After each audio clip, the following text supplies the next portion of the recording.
Ezekiel chapter 5.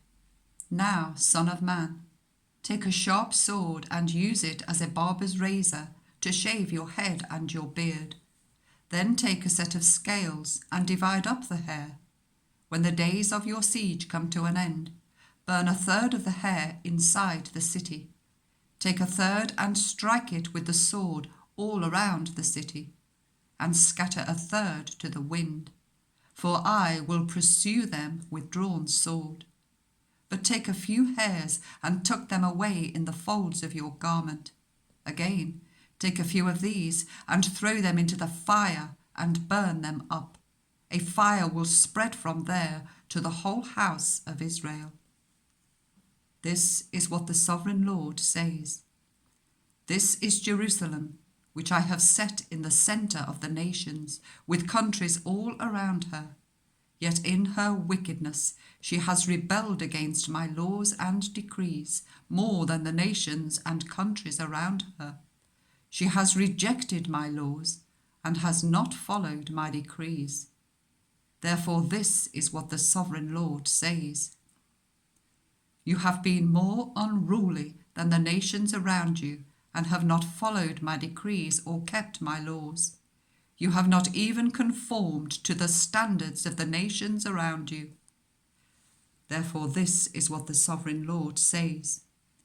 I myself am against you, Jerusalem, and I will inflict punishment on you in the sight of the nations. Because of all your detestable idols, I will do to you what I have never done before and will never do again. Therefore, in your midst, parents will eat their children, and children will eat their parents. I will inflict punishment on you, and will scatter all your survivors to the winds.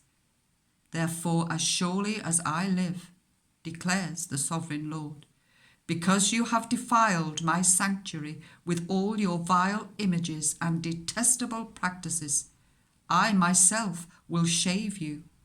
I will not look on you with pity or spare you. A third of your people will die of the plague or perish by famine inside you.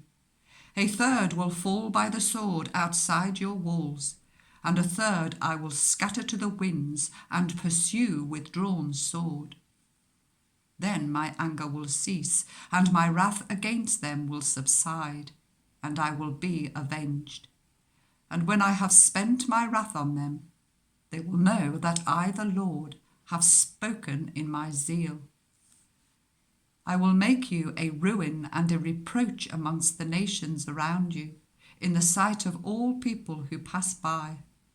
You will be a reproach and a taunt, a warning and an object of horror to the nations around you, when I inflict punishment on you in anger and in wrath and with stinging rebuke. I, the Lord, have spoken. When I shoot at you with my deadly and destructive arrows of famine, I will shoot to destroy you. I will bring more and more famine upon you and cut off your food. I will send famine and wild beasts against you, and they will leave you childless. Plague and bloodshed will sweep through you, and I will bring the sword against you. I, the Lord, have spoken.